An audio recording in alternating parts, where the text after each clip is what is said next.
Hi friends, कैसे हैं आप लोग। आप देख रहे हैं शाही पाठशाला और मैं हूं बीके सिंह। पिछले दिनों 66वें बीपीएससी मेंस जीएस पेपर 1 के एग्ज़ाम हुए हैं। आप लोगों ने बहुत अच्छा एग्ज़ाम देकर आया है।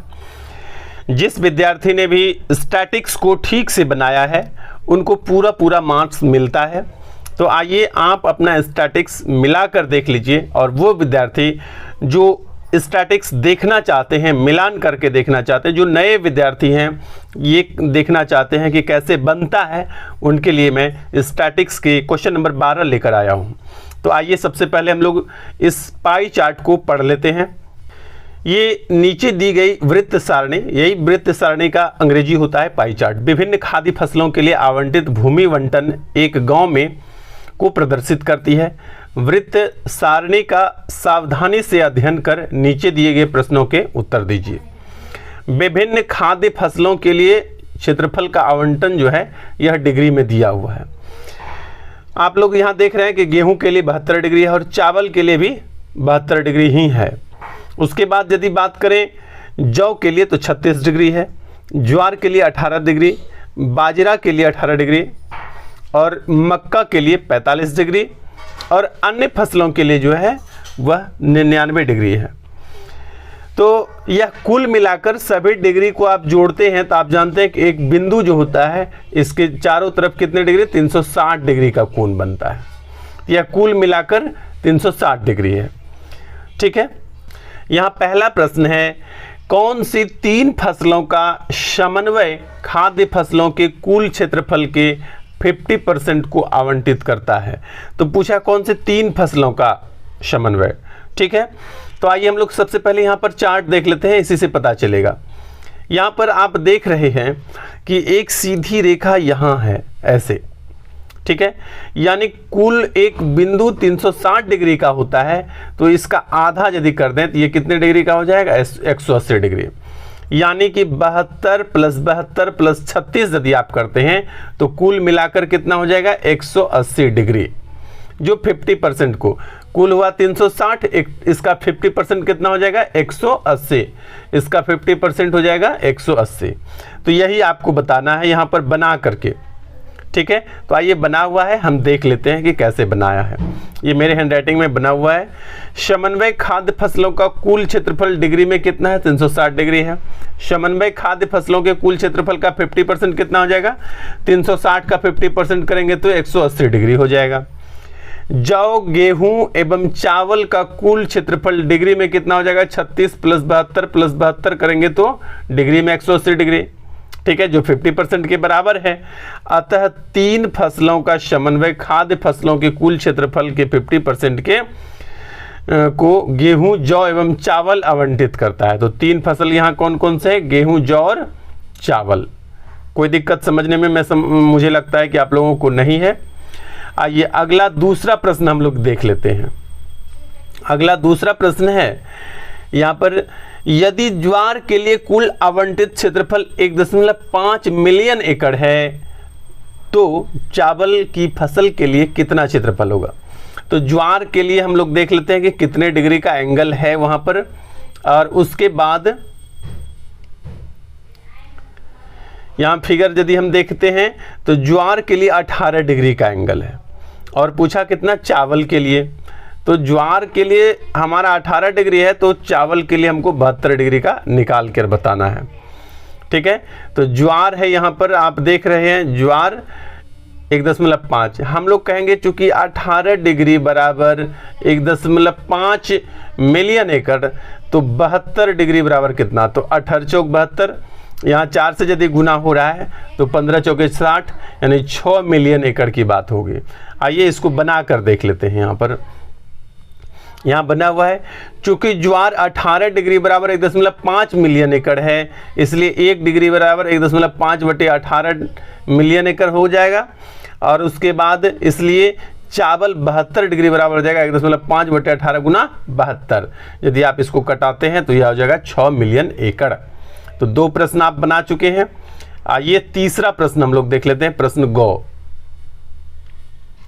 तीसरा प्रश्न कहता है कि यदि गेहूं का उत्पादन जौ के उत्पादन का 6 गुना है, इसका मतलब क्या हुआ, जौ और गेहूं का जो अनुपात होगा, जौ और गेहूं का जो अनुपात है वह 1:6 हो गया।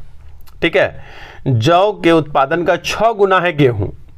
ठीक है, तो जौ और गेहूं का अनुपात 1:6 हो गया।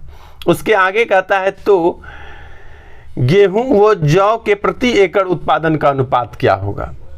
ठीक है, तो आइए देख लेते हैं कि प्रति एकड़ उत्पादन का हम लोग यहां पर दिया हुआ है उसका उत्पादन, और अब हम लोग देख लेते हैं क्षेत्रफल कितना है पहले। तो जौ और गेहूं का क्षेत्रफल हम लोग याद होना चाहिए, पीछे आप लोग देख चुके हैं कि जौ के लिए था 36 डिग्री और गेहूं के लिए था 72 डिग्री। आप इसको यदि कटाते हैं तो 1:2 हो जाता है, 36 दूना 72।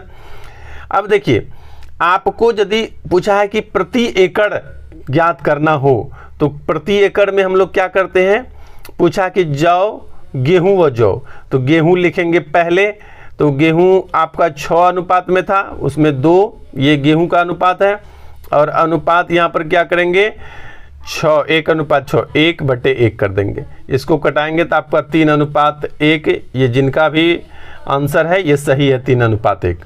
तो आइए यहाँ पर बना हुआ है उसको देख लेते हैं।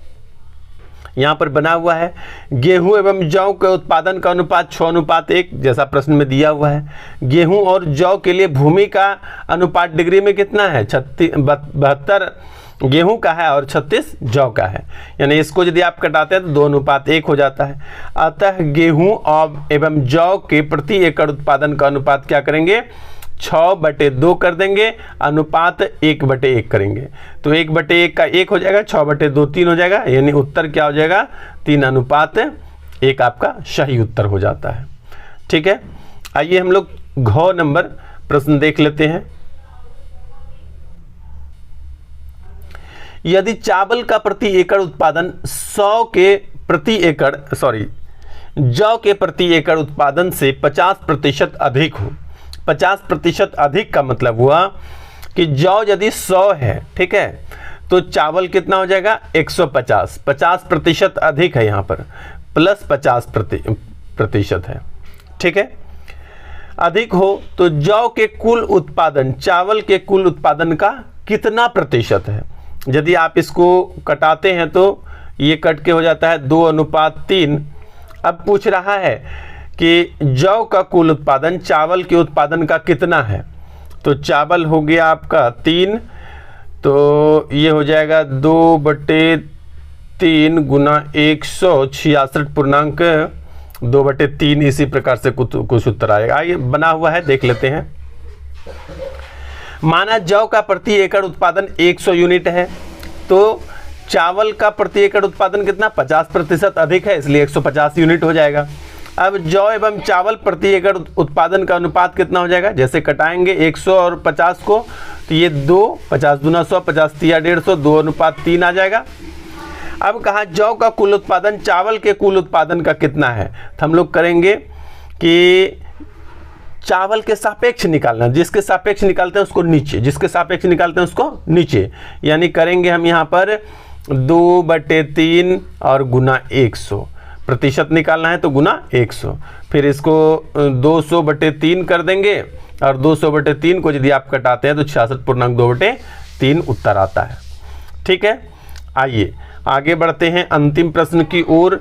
यदि फसलों के लिए आवंटित कुल क्षेत्रफल 5% बढ़ा दिए जाए तथा गेहूं के लिए आवंटित क्षेत्रफल में 12% की बढ़ोतरी कर दी जाए तो नई वृत्त सारणी में गेहूं के लिए कितने अंश का कोण होगा। ये थोड़े चैलेंजिंग क्वेश्चन है, इसको बनाने में थोड़ा मजा आने वाला है। तो समझ लेते हैं प्रश्न को।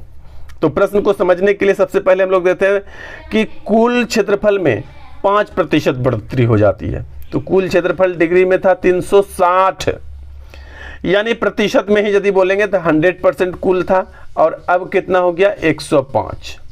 ठीक है, गेहूं पहले कितना था 72 था, और अब कितना हो गया 72 डिग्री था, तो 72 डिग्री में 12% यदि हम बढ़ा देते हैं तो ये कितना हो जाएगा, इसको देख लेना होगा। और टोटल को बढ़ा के हम लोग क्या करेंगे कि गेहूं का बढ़ा हुआ में से कुल बढ़ा हुआ से भाग दे देंगे और 360 से यदि गुना कर देंगे तो वो डिग्री बन जाएगा हमारा। आइए निकाला हुआ है, देख लेते हैं। यहाँ पर हमने माना है कि कुल क्षेत्रफल जो है वह A है। कुल क्षेत्रफल कितना है? A है। इसलिए गेहूं का क्षेत्रफल कितना हो जाएगा? आप लोग जानते हैं कि गेहूं 72 डिग्री है, तो A के सापेक्ष क्या हो जाएगा? 72/360 कर देंगे तो ये A/5 यूनिट हो गया। 5% वृद्धि के बाद कुल क्षेत्रफल कितना हो जाएगा?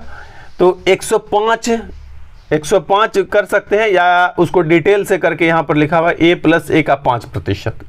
इसको आप कटाएंगे तो 21A/20A यूनिट में आ जाता है। 12% गेहूं में वृद्धि हो जाता है, तो A/5 यहाँ गेहूं निकला हुआ है, तो A/5 + A/5 का 12%, यानी 112A/500 हो जाएगा। इसको कटाते हैं तो 112A/500 आ जाता है। ठीक है। अब हमको पूछा कि गेहूं का नया डिग्री में कोण बताना है, तो आप जानते हैं कि किसके सापेक्ष निकालना? कुल में गेहूं का, तो कुल जिसके सापेक्ष निकालते हैं तो कुल है उसको नीचे और गेहूं का ऊपर। यहाँ पर फिर से आप समझिए कि ये हुआ गेहूं और कुल को नीचे लिखे, डिग्री में लाना है, 360 में से इसका अंश पूछ रहा है, इसलिए 360 से गुना। आप इसको जब कटाते हैं तो यह कट कर कितना हो जाता है? 76.79 डिग्री या 76.8 भी आप कर सकते हैं। तो इस प्रकार से आपका स्टैटिक्स का क्वेश्चन नंबर 12 यहाँ पर क्लियर होता है। मैं जल्द ही आप लोगों को क्वेश्चन नंबर 13 भी बताने वाला हूँ। जल्द ही वो वीडियो भी आपका अपलोड हो जाएगा।